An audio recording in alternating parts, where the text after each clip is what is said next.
In a previous talk, I said that the reason why logical fallacies are worthy of study and important to be aware of is because they're used to rationalize massive amounts of abuse.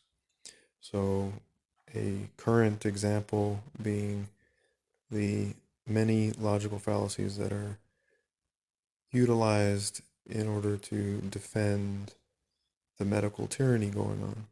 And I went into that in detail in my talk titled The Top 10 Lockdown Logical Fallacies.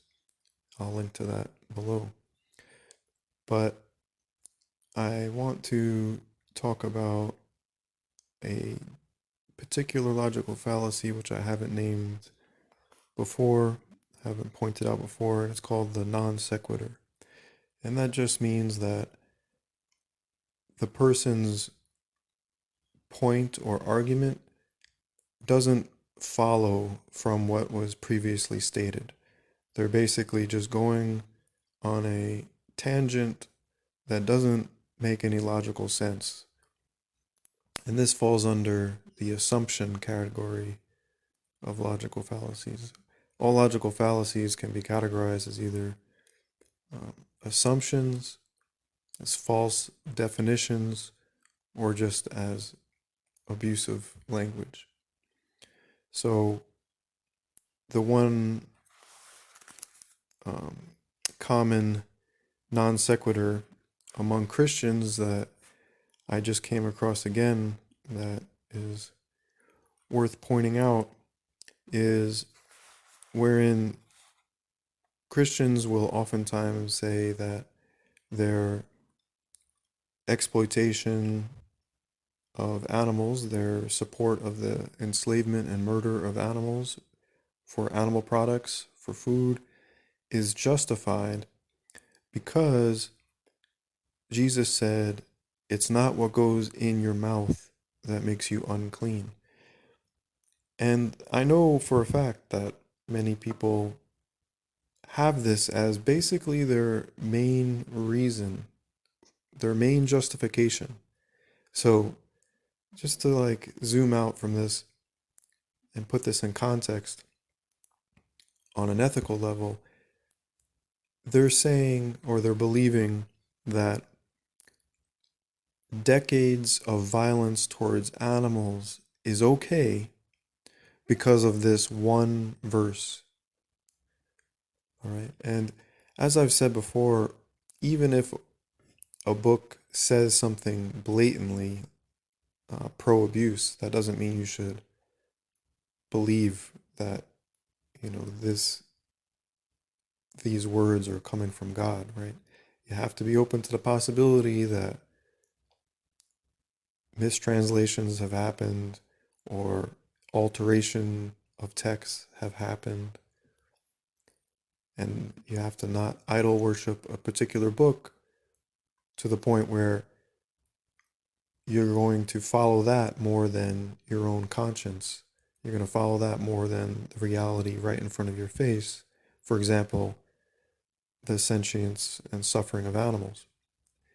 So, what makes this a non sequitur of immense proportions actually is because he's not actually talking about the consumption of animals at all. If you read Matthew chapter 15 here, where this verse is cherry picked out of, you'll see that the discussion is on whether it's okay to eat food without washing your hands first.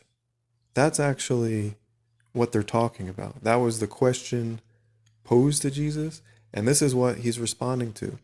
And then if somehow you didn't get that context, even though that's clearly what they're talking about, that's clearly what the question was that he was asked, and that's what he's responding to. What makes it even more amazing to me is in that very chapter, then you have one of the disciples, Peter, ask Jesus to explain what he meant. Peter says in chapter 15, verse 15, explain this parable to us, Lord. So it's even there in the scripture that there's some confusion as to what he meant by it's not what goes into your mouth that makes you unclean. And then Jesus says explicitly in verse 20, quote, eating without washing your hands does not make you unclean, end quote. So just to remove any doubt or confusion that someone might have had as to what he was talking about, should be completely clarified by him saying explicitly he's talking about whether washing your hands is, of utmost importance or not. And yet, even with that extreme clarity given, people still twist his words to be equivalent to an endorsement to abuse animals and base their entire relationship with animals and their entire diet for themselves, again, for decades upon decades, and for their children and their children's children. We're talking about thousands and thousands and millions of animals being abused, right? All based on a complete non sequitur. He's talking about whether washing your hands is something to be concerned about. Instead, he says it's what comes out of your mouth that matters. The whole point of it was emphasizing that it's more important what you say and do, right? Your virtue, your morality, rather than, whether your hands are a little dirty before you have a meal. That's completely, clear. It's crystal clear when you read what he said and read the context. So even in a book that has been corrupted, people corrupt it even further via non sequiturs to rationalize their abusive behavior. So it's just incredible that even when the scripture is not very corrupted or altered, and we have it, I believe, pretty much intact to its original as we find here in Matthew 15, people still twist it. They still twist his words to justify violence. And again, if you think it's no big deal to abuse animals, we're talking about billions and billions of creatures going through hellish experience on a daily basis, right? Suffering immensely, being, going through torturous experiences emotionally and physically, all so that people can eat their body parts, which they don't actually need to eat to be healthy, right? You don't need to get vitamin B12, which comes from the bacteria of a corpse of an animal. You can get bacteria elsewhere. You can get the B12 bacteria elsewhere. You can get protein easily elsewhere from plants. Right? So, as I've said before, the two main forms of violence, the two largest forms of violence that humans take part in, is Carnism, which is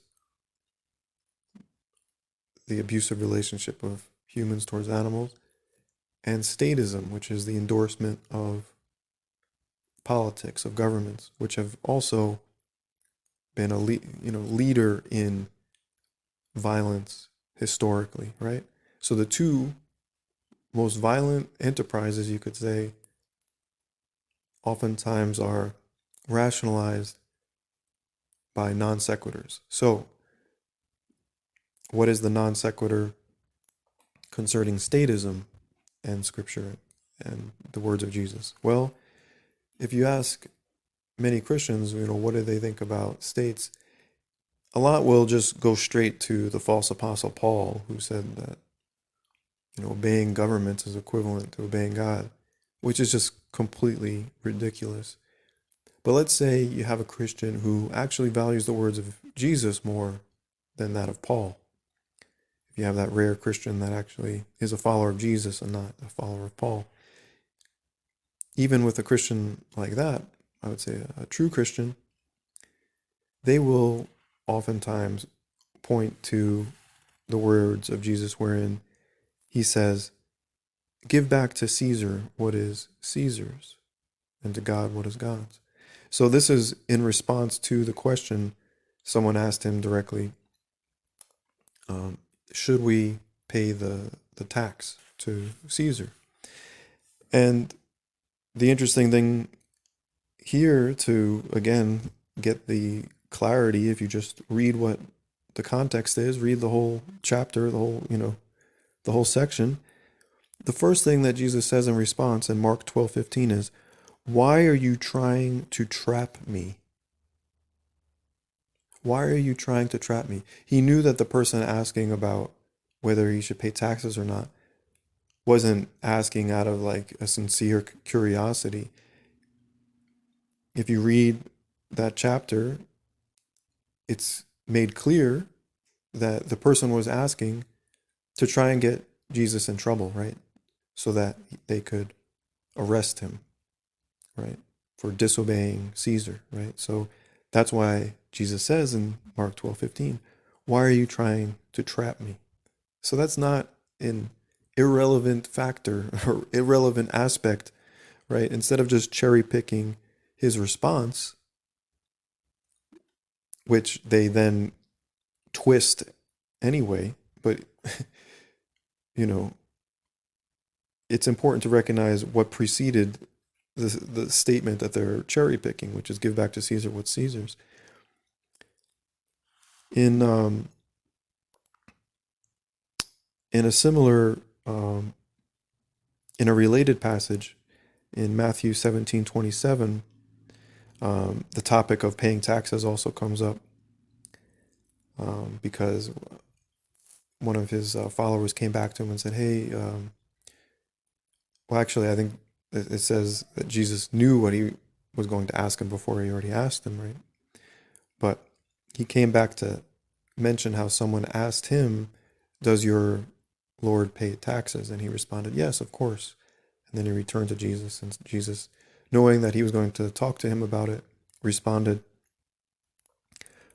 but so we don't, and this is how it's normally read, how it's normally translated, but so we don't offend them. And then he tells him to go find a fish. The first fish he finds, there's going to be a coin. And he says, use that to pay the taxes.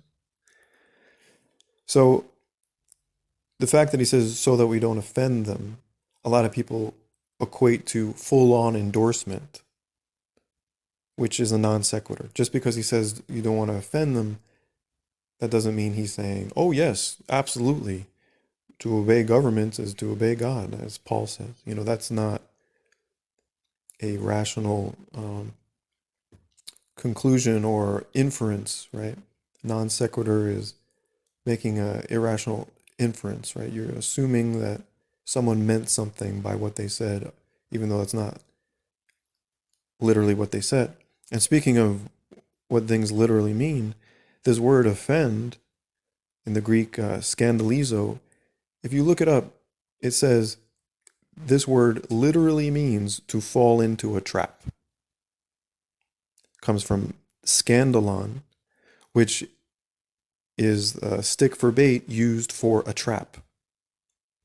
So he was saying, so we don't fall into their trap, let's give them this coin. So in both instances, when the question of paying the tax came up, at both times Jesus talks about a trap being set. How is that an endorsement of governments? It's just ridiculous that Christians see this as, oh, well, he said, give to Caesar what's Caesar. So that's what it's good to pay taxes. It's good to obey whatever governments, that's what he wants us to do. That's a complete non sequitur. It's a non sequitur just from the cherry picked verses, but then especially when you recognize that in both contexts and both sections of scripture there, where this question of paying tax comes up, he's talking about a trap being set, right? Obviously, the trap is if you don't pay, you're going to get arrested, imprisoned, or maybe even killed. So he's saying it's better just to pay the fee than deal with, being arrested and possibly harmed even further. So he's saying when you're being extorted, it can be better just to, pay the extortion fee rather than face the violence of the people doing the extortion, right? That is not equivalent to an endorsement of the extortion process or the system of extortion. So, like with the non sequitur twisting of his words, taken totally out of context to justify endless abuse towards animals, we have here the non sequitur twisting of his words to justify the abuse of people by other people, namely those that are part of governments, to abuse eternally as well, right? So we have the two largest vehicles of violence being rationalized using the words of Jesus in totally irrational ways through complete non sequiturs. The greatest commandments to love God, love others, and love yourself is the true law. And if you find yourself going against that law of love because you're twisting cherry-picked verses in a book, consider the possibility that you've been deceived. Consider the possibility that you're not following Jesus at all, but following his enemy and our enemy.